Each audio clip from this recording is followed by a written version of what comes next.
They must have had good courage to climb all those rocks, for after getting out of the canyon, they encountered more rock hills to be surmounted.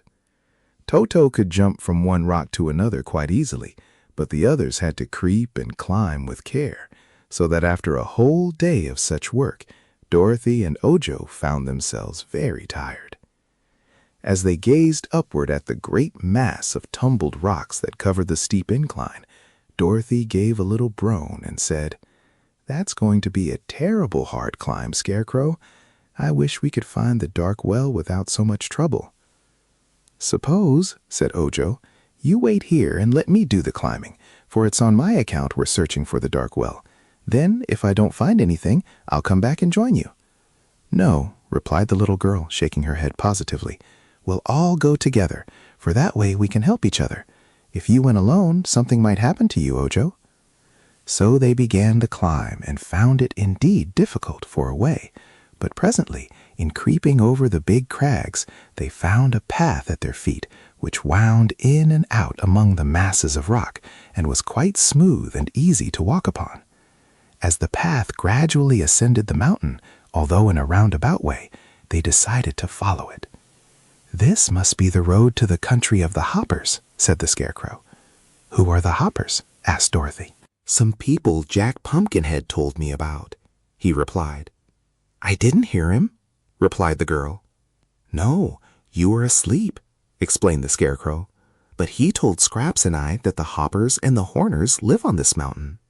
"He said in the mountain," declared Scraps, "but of course he meant on it." "Didn't he say what the Hoppers and Horners were like?" inquired Dorothy. "No, he only said they were two separate nations, and that the Horners were the most important." "Well, if we go to their country, we'll find out all about them," said the girl. "But I've never heard Ozma mention those people, so they can't be very important." "Is this mountain in the land of Oz?" asked Scraps. "Course it is," answered Dorothy. "It's in the south country of the Quadlings. When one comes to the edge of Oz, in any direction, there is nothing more to be seen at all. Once you could see sandy desert all around us, but now it's different, and no other people can see us any more than we can see them." "If the mountain is under Ozma's rule, why doesn't she know about the Hoppers and the Horners?" Ojo asked. "Why, it's a fairyland," explained Dorothy, "and lots of queer people live in places so tucked away that those in the Emerald City never even hear of them. In the middle of the country it's different, but when you get around the edges, you're sure to run into strange little corners that surprise you." "I know, for I've traveled in Oz a good deal, and so has the Scarecrow." "Yes," admitted the straw man, "I've been considerable of a traveler in my time, and I like to explore strange places. I find I learn much more by traveling than by staying at home."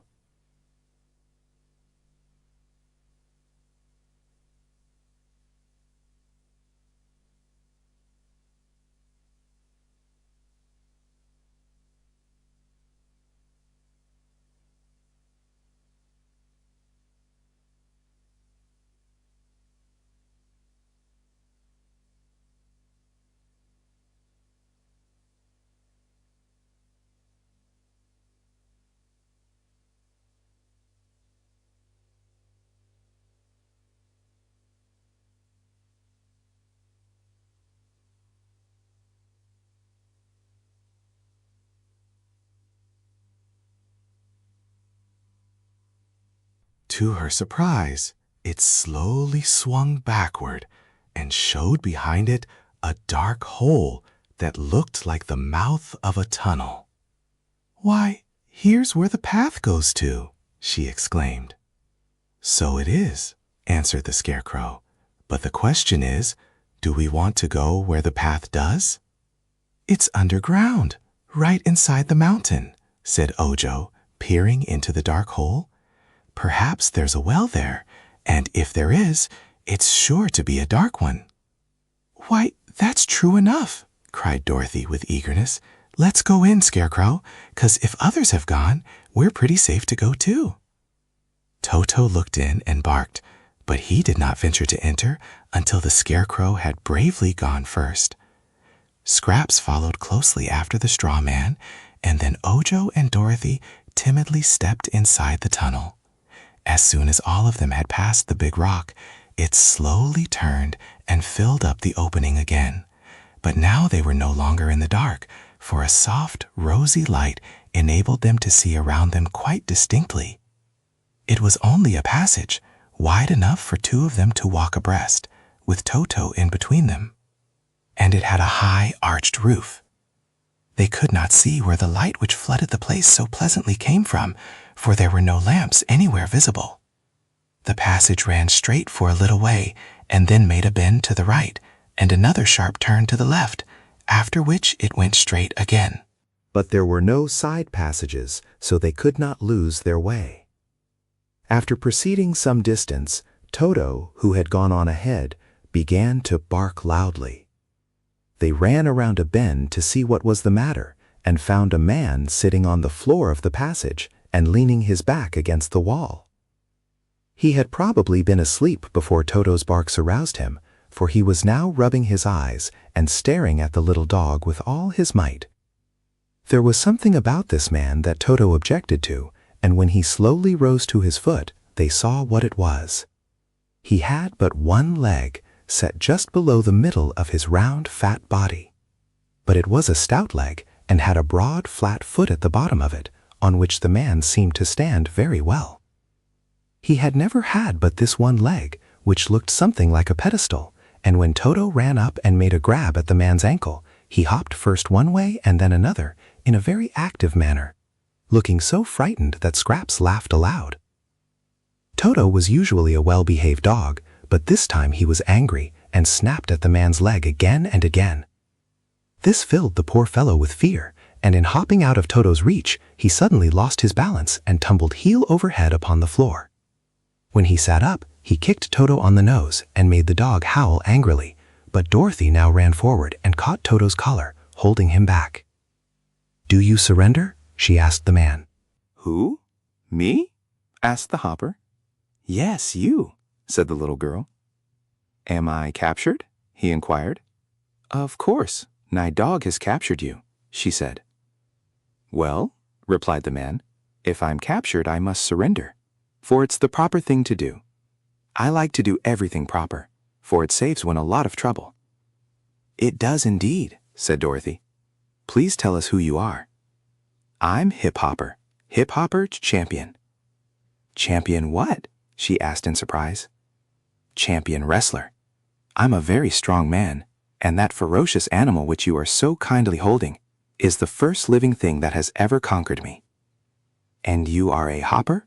she continued. "Yes, my people live in a great city not far from here. Would you like to visit it?" "I'm not sure," she said with hesitation. "Have you any dark wells in your city?" "I think not. We have wells, you know, but they're all well-lidded, and a well-lidded well cannot well be a dark well. But there may be such a thing as a very dark well in the Horner country, which is a black spot on the face of the earth." "Where is the Horner country?" Ojo inquired. "The other side of the mountain. There's a fence between the Hopper country and the Horner country, and a gate in the fence, but you can't pass through just now, because we are at war with the Horners." "That's too bad," said the Scarecrow. "What seems to be the trouble?" "Why, one of them made a very insulting remark about my people. He said we were lacking in understanding because we had only one leg to a person. I can't see that legs have anything to do with understanding things. The Horners each have 2 legs, just as you have. That's one leg too many, it seems to me." "No," declared Dorothy, "it's just the right number." "You don't need them," argued the hopper obstinately. "You've only one head and one body and one nose and mouth. 2 legs are quite unnecessary, and they spoil one's shape." "But how can you walk with only one leg?" asked Ojo. "Walk? Who wants to walk?" exclaimed the man. "Walking is a terribly awkward way to travel. I hop, and so do all my people. It's so much more graceful and agreeable than walking." "I don't agree with you," said the Scarecrow, "but tell me, is there any way to get to the Horner country without going through the city of the Hoppers?" "Yes, there is another path from the rocky lowlands outside the mountain that leads straight to the entrance of the Horner country, but it's a long way around, so you'd better come with me. Perhaps they will allow you to go through the gate, but we expect to conquer them this afternoon if we get time, and then you may go and come as you please." They thought it best to take the Hopper's advice and asked him to lead the way. This he did in a series of hops, and he moved so swiftly in this strange manner that those with 2 legs had to run to keep up with him. The Joking Horners.